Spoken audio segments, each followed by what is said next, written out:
के लगभग 1:30 बज रहे थे। आज शाम से ही मूसलाधार बारिश हो रही थी। हरिपुर गांव के इकलौते डॉक्टर दीनबंधु शर्मा मरीजों को देखकर आज थोड़ी देर पहले ही घर लौटे थे। अकेले ही रहते थे। थोड़ा बहुत खा पी कर थके हारे आज के लिए बिस्तर पर लेट गए। इतनी रात को कौन आया है? दिन भर मरीज देखने से डॉक्टर दीनबंधु बेहद थक चुके थे। मन ही मन बहुत परेशान हुए थे। जैसे डॉक्टर हूँ तो रात में कुछ घंटे सोने का भी अधिकार नहीं। उधर दरवाजे पर धमकी की आवाज लगातार बढ़ती ही जा रही थी। कौन? रुको, आ रहा हूँ।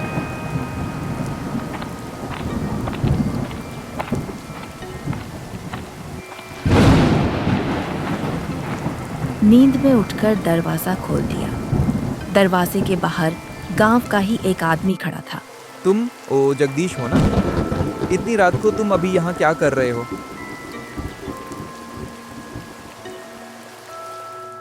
डॉक्टर साहब, क्या मैं पागल हो गया हूँ? डॉक्टर साहब, बिल्कुल पागल। दया कीजिए, बताइए। जवाब देने से पहले डॉक्टर ने जगदीश की ओर देखा। थका हुआ लेकिन चेहरे पर अजीब रोमांच। बारिश में भीगकर बिखरे बाल, डर से सिमटा हुआ चेहरा। क्या हुआ? बहुत डरे हुए लग रहे हो। जो भी हो, शांत हो जाओ। अंदर आकर बैठो। जगदीश कमरे में आकर बैठ गए। डॉक्टर दीनबंधु ने एक गिलास पानी दिया। कुछ देर तक बस बारिश की आवाज सुनाई देती रही। डॉक्टर साहब उसे गौर से देखते रहे। वो बहुत रोमांचित था, इसमें कोई संदेह नहीं। थोड़ा संभल कर वो खुद ही अपनी कहानी सुनाने लगा। मैं एक मजदूर हूँ डॉक्टर साहब। इस गांव में, उस गांव में खेतों में काम करता हूँ। आज पास के गांव में लालचंद सेठचंद के घर से बुलावा आया था। काम खत्म करके निकलते निकलते रात हो गई। जब इस गांव की ओर लौट रहा था तभी जंगल में अचानक तेज बारिश शुरू हो गई।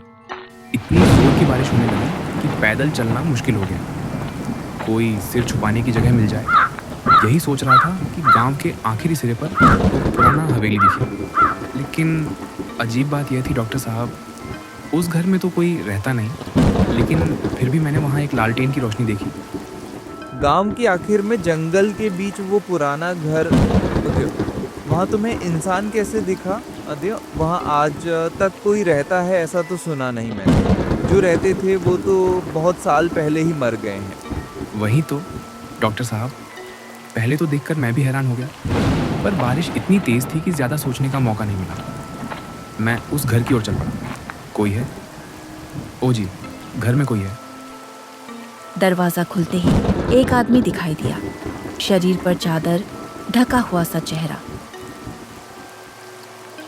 पर उसकी आंखें डरावनी, गहरी, जैसे किसी और दुनिया से। एक हाथ में लाठी और दूसरे हाथ को आगे बढ़ाकर मेरी ओर आया। इतना कहते ही जगदीश कांप गया। फिर क्या हुआ? उस आदमी के पीछे एक औरत भी आई, लालटेन लेकर। उन्हें दिखाई नहीं देता। आप क्या चाहते हैं? मैंने कहा, पास के गांव से आ रहा हूँ, तेज बारिश में फंसा हूँ। अगर कुछ देर छत मिल जाए तो कृपा होगी। बारिश रुकते ही चला जाऊंगा। वो अंधा आदमी दरवाजे के बीच खड़ा रहा। तभी उस औरत ने कहा, इसे आने दो, इससे तो काम चल जाएगा। ये सुनकर थोड़ा अजीब लगा। काम चल जाएगा मतलब? फिर भी कमरे में जाकर बैठ गया। आप बैठिए, मैं आपके लिए कुछ खाना लाती हूँ। मैंने मना किया, कुछ नहीं चाहिए, बस थोड़ी देर रुकने दीजिए। फिर वो दोनों लालटेन मेरे पास रखकर बगल वाले अंधेरे कमरे में चले गए। मैं अकेला बैठा रहा। धीरे धीरे आंख लग गई। फिर अचानक जागा। बगल की दीवार में एक छोटी खिड़की मुझे दिखी, जिसके पार वाले कमरे से रोशनी आ रही थी। सोचा औरत खाना बना रही हो, पर तभी वहाँ से कुछ मंत्र पढ़ने जैसी धुंधली आवाज़ आने लगी। मन बहुत घबराया। डॉक्टर साहब, मैं डरपोक नहीं हूँ, लेकिन उस समय कुछ अशुभ सा महसूस हुआ। खिड़की से झांक कर देखा तो जो दृश्य था, डॉक्टर साहब, हाय राम राम राम। क्या रे? क्या देख रहा है? खाएगा खाना? नहीं, मैं कुछ नहीं खाऊंगा, मुझे जाने दीजिए।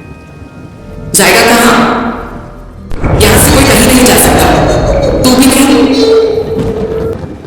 वो दोनों मेरी ओर आने लगे। मैं पीछे हटते हुए दीवार से टकरा गया। फिर मेरी आंखों के आगे सब अंधेरा छा गया। इतना कहकर जगदीश चुप हो गया। बाहर बारिश अब थोड़ी थम गई थी। घड़ी में अब रात के 2 बज चुके थे। लालटेन की रोशनी अब मंद हो चली थी। फिर क्या हुआ? कहानी तो बहुत अजीब और डरावनी है। फिर जैसे तैसे वहां से भागा, भागते भागते यहाँ तक पहुंचा। आपका यकीन ना हो तो आप भी मुझे पागल ही समझिए। लेकिन डॉक्टर साहब, अगर मैं पागल हूं तो ये गले के निशान, इसका जवाब क्या देंगे आप?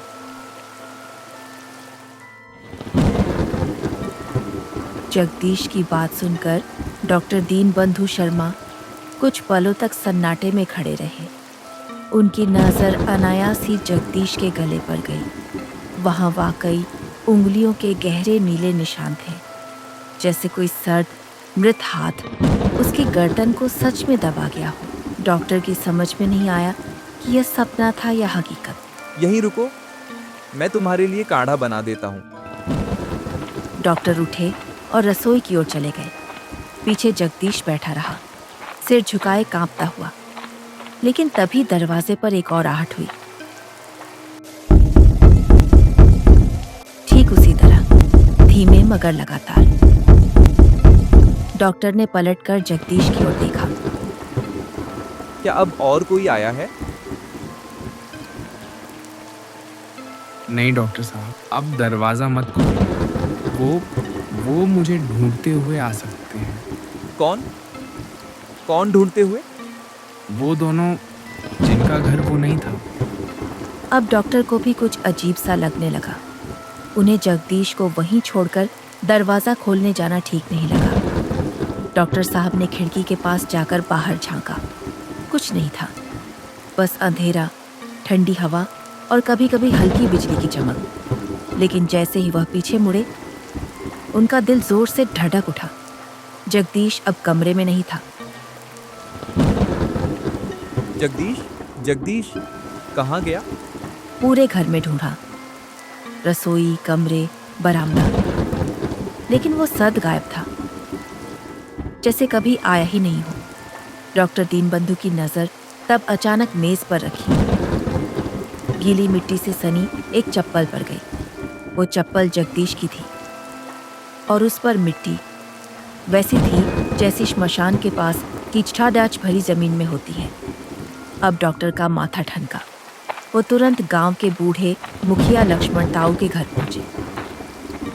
ताऊ जी, मुझे कुछ पूछना है जगदीश के बारे में। लक्ष्मण ताऊ की आंखें अचानक गीली हो गईं। जगदीश बेटा, वो तो 1 हफ्ता पहले मर गया। क्या हाँ, उस पुराने घर की ओर गया था बारिश में। अगले दिन उसकी लाश मिली जंगल में। गले पर गहरे निशान थे। डॉक्टर दीनबंधु की आंखें खुली की खुली रह गई। लेकिन आज रात वो मेरे घर आया था। उसकी सांस चल रही थी। मरने से पहले भी वो यही कह रहा था, डॉक्टर साहब को दिखाओ, वो लोग मुझे मारने आ रहे हैं। और तभी डॉक्टर के मोबाइल पर एक मैसेज आया। मोबाइल की स्क्रीन पर लिखा था, अब मेरी बारी नहीं है डॉक्टर साहब, वो अब आपके लिए आ रहे हैं। फोन खुद बंद हो गया। एक डरावनी हवा की आवाज। लालटेन की लौ बुझ जाती है। क्या डॉक्टर दीनबंधु शर्मा इस रहस्य को सुलझा पाएंगे, या वह भी उस पुराने हवेली की पटकथा का शिकार बन जाएंगे?